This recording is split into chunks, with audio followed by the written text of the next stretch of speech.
In today's conversation, we have the absolute pleasure of speaking with Mr. Jason Pereira, one of Canada's foremost experts in the field of financial planning. Jason is a recognized public speaker, writer, and podcaster in all things related to financial planning and fintech.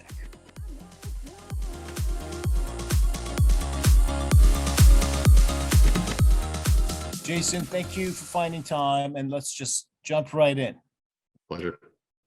Jason, if someone were to pick up your bio, they'd see that you're a prolific leader in the field of financial services and planning. If we were to take a quick step back, are there a series of events that led to this vast interest in this topic and financial market regulation to begin with? Well, those are two separate things. I mean, the very quick Coles notes is that I didn't know what I wanted to do as a student when I was in high school. Didn't want to go to university and blow a bunch of money on the wrong category. Took a co-op position, worked for a brokerage in downtown Toronto. Loved the experience. They kept me on all through my undergrad and where I learned all about finance. And then by the end of it, I hated it because I saw what the banks were like. So basically, and what I meant by that was there was no metric for client success. It was all about the company success, which is most corporate America, the corporate world, period. So left that environment looking to find a better way to do things, in my opinion. And that led me to start just realizing that I didn't know how to run this practice. So I started learning everything I possibly could from everyone I possibly could who actually had it figured out. And it's a learning experience that's never stopped. Now, as for regulation, here's the reality of it. First off, we have to A, know what the rules of our game are, but B, when you start understanding regulation around the world, you start seeing differences that are better and processes that are better. So that's the way you stay ahead of competition in this country, is to understand what the regulatory landscape looks like elsewhere. Hey, that sounds like a fantastic kind of upbringing in terms of just learning best practices and then seeing what regulation has to offer. Now, speaking of regulation, Jason, I know you and I have talked previously about client-focused reforms, and client-focused reforms are largely considered to be one of the most significant enhancements to the client-advisor relationship in decades.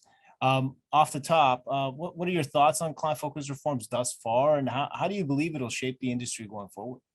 So I am completely in favor of everything I've seen in client-focused reforms. End of the day, it is a standardization of best practice. Oh, wait a sec. You need to know the risk tolerance and capacity and better profiling of your client. Why shouldn't you know that? Of course you should know that before you make any recommendation. Knowing your product, of course you should know your product. Making suitable decisions, the recommendations, oh my God, what an earth-shattering decision, right? Like, this is what a profession is supposed to do. Okay, so completely in favor of the standardization was what was best practice. Now, problem is the actual current level of implementation is completely flawed, in my opinion. And that's because, let's look at the two sides of KYP. There was not really a framework that existed anywhere that I know of that basically had this nailed down. So everybody's still kind of figuring it out. Like, what is the actual thing you're supposed to be looking at or what you're supposed to be recording? So everybody's got to figure this out. On the KYC side, specifically around things like risk tolerance and capacity, hey, this has been studied by academia for a long time. There's a bunch of commercially available softwares on the market when it comes to tolerance that are out there that could be adopted. Unfortunately, we live in Canada, which is basically the land of the blind leading the blind. And what happens is that a lot of these people talk to each other about how we're going to implement this, and their solution is to come up with their own questionnaires, which are not empirically valid. They are not backed up by any science, and they are nonsense. And that is what we've seen. We've seen people default to the old stupid thing as opposed to looking down the market and saying, oh, we can actually calculate this utilizing something that's been proven for 40 years. Or here's a tool that does both of these things that's newer that we're with academia that they can actually robustly prove it. So to date, a lot of the implementation has been, let's just check the box. I think what's going to happen is that sooner or later, someone nails this, and that becomes the benchmark for what every regulator looks like from everybody else. So right now, it's great concept, imperfect implementation. I'm waiting for the implementation to catch up with the concept. Beautifully said. Couldn't agree more. And believe me, we are having lots of similar conversations with our clients and prospects in the industry. A lot of firms sort of saying, hey, what's another firm across the street doing? And how do we improve our current processes? So I agree with you in terms of kind of the regulations being a starting point, and the implementation is really bringing in that fostering of that. But there's the flaw. What's my competition doing? Not what is the action? Like, there's a science to everything. There's a science to how a survey is composed. There's a science to risk tolerance. There's a science to like figuring out what you should be doing in just about anything. And the reality is we just start to look at the other, people who don't know what they're doing and say, oh, as long as we're doing what they're doing, we're okay. No. This is the problem. Is instead of turning and basically saying, "Hey, this has been studied. This is a psychological issue. What can we do that actually works out there and is proven and is going to lead to better outcomes for everyone?" Instead of doing that, they look at, it's the blind leading the blind. The blind leading the blind. I know you and I have talked about this or duked this out in the past, Jason.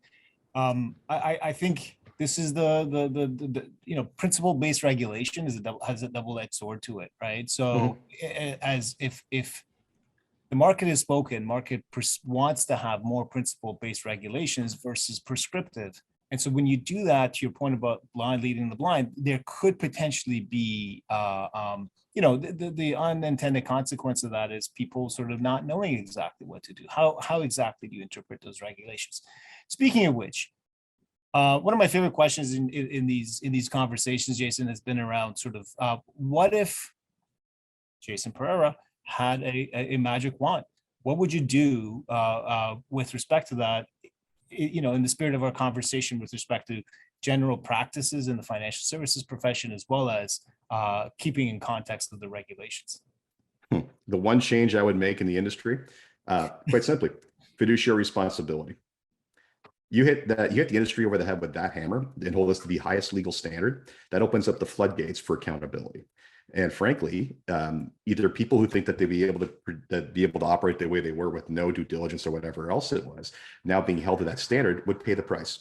And the rest of whoever goes to court first, that's going to send a message to everybody else that no, this is not acceptable. This is absolutely not acceptable. And I'm sorry, this type of change has happened elsewhere in the world, and it's led to, guess what? Has led to better outcomes in different countries like Australia and the UK, in the US in particular too, and also led to higher levels of client engagement satisfaction. Guess what? More profitable advisors.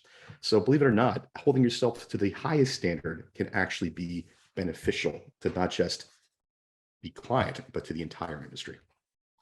Couldn't agree with you more there, Jason. Well said. And always holding oneself to a higher standard is probably the best way forward. Now, you've also, as I said off the top in the intro, you are also a fintech guru and you speak with many firms and you lecture on this topic. Curious to know your thoughts about sort of how you believe fintech will shape our industry, specifically in light of the client-focused reform obligations in the years to come.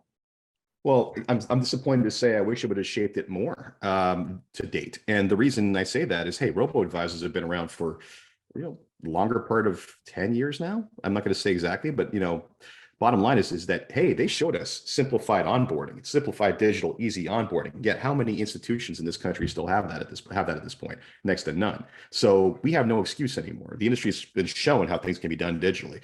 And frankly, they need to be better at adopting it. So how do I think that the fintechs are going to shape it? They're going to show us the easiest, simplest implementation for doing a lot of these things. And in addition to that, they're going to help us with some of the heavier problems we have, which is really CFR in a lot of ways is a big data problem when you think about it, right? At the end of the day, we have to do our research, be able to prove we've done our research, but a dealership's got to be able to show en masse that this is being done and track this, as well as then reconcile those KYP reporting requirements with the KYC stuff to make sure that anything happening in the account is now basically matched up. So technology plays an absolutely vital role in this. It plays a role and should play a role in everything from the questions being asked and the collection of that data to basically the risk tolerance and risk capacity assessments that I said earlier, to the client onboarding, to the due diligence side of the KYP side, right down to the, hey, this is the client I've now fully digitally profiled. Here's the products I've fully digitally profiled on the shelf. I want to connect these two. Do they match up? Yes, no. And on an ongoing basis, is there anything ever broken? So when I read CFR the first time, I sent out an email to my head of technology and the president of the dealership saying, listen, I just read this entire thing. This information is supposed to be updated every year. This is either going to be the biggest pain in my butt or a button push. That is the spectrum. Please to God, make it a button push. No one made it a button push anywhere as far as I can see, but it's doable. Hey, that's the magic formula. And I believe technology really has a pivotal part to play in automating and centralizing and making repeatable processes. And to your point, completely agree. The client focused reforms is a big data problem. You don't want to have disparate practices across the business, whether if someone's going to compare a reasonable range of alternatives. Well, if Parm's going to do it differently from Jason, well, within the same dealership model, is that really the best way forward? And then are you setting up your business for success? Let me ask you, speaking of which, so obviously the client focused reforms is timely. The topic of sort of fintech and your vision in terms of how that's going to shift the industry is also something that's front and center. Now, Jason, if you had this crystal ball, if you had to make a wild prediction in terms of how our industry is going to be, how would an industry be different, 10 years from now? So here's the good thing about getting a international worldview on this industry and being in Canada is that I don't have to guess. I've seen it. I've seen it happen elsewhere, because when you start talking to advisors in different countries, you start seeing that everyone's technically on the same general development trajectory, right? Everything's heading in this same rising tide environment of basically higher proficiency, greater professionalism, the client, better client outcomes, more focus on the client. Everybody's heading that exact same direction in different paths, but we're all at different points on the curve. Now, unfortunately, in Canada, we tend to be way back on the curve. Okay. And I say that, not comparing us solely to the US, the UK, and Australia, but to even some developing nations, which I've seen have passed more progressive legislation than we have in the past. I most famously like to point out that India banned the equivalent of DSC somewhere like 14, 15 years ago. And we are just hitting the deadline on the ban of that in Canada very shortly. So, and that's not an exception. I mean, that same thing happened in South Africa even before then. So probably 20 years ago now, pretty close to it. Point is that we are a laggard. We can get into arguments as to why. But the good thing about it is it gives you a lens into what the future looks like. So what am I seeing? I'm seeing ever greater proficiency and professionalism requirements placed and scrutiny placed upon advisors across the world. If we are going to hold ourselves out like professionals, we better be educated like them. We better have processes like them. We better operate like them. And we better have the various systems that basically support us. So that is what's happening. Anyone who thinks that the past is the product sales market world that we've grown up in is dead wrong. Because frankly, the tide is pushing against that. We are even seeing, believe it or not, shockingly, amazingly enough, that sort of rising tide happening in the insurance world, which is the last bastion of this stuff to happen. And it's happening actually in Canada quicker than it is elsewhere. So the reality is, what do I have to look at? We are going to see in 10 years' time, advisors who want to get into the business are going to have a higher level of proficiency and altogether. They're going to be expected to basically have expected to have a really generalized knowledge of financial planning across the board, provide service that is beyond just picking for investments. If you look at what's happened in the US, this rising tide has led to a wonderful outcome of this, what I call a flywheel effect, of more people understanding what financial planning are, therefore seeking out financial planners, therefore basically creating more demand for financial planners to come into the market, and it's feeding upon itself. And the competition is increased to the point where people have gotten very smart about this and specifically targeting niches, specifically targeting everything from dentists who are in a tri-state area looking to sell their practice to a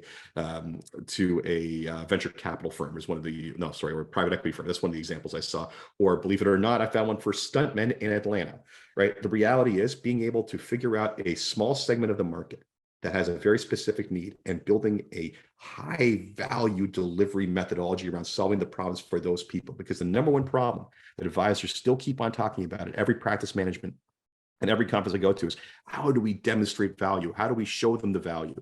Well, if you got to keep on asking yourself that question, it probably means you're not doing it right now, or your concept of it might be flawed. You want to solve something, you want to basically provide value, figure out how to be everything to a certain type of person. Not everything to all people. You can't do that, but you can be everything to a certain type of person.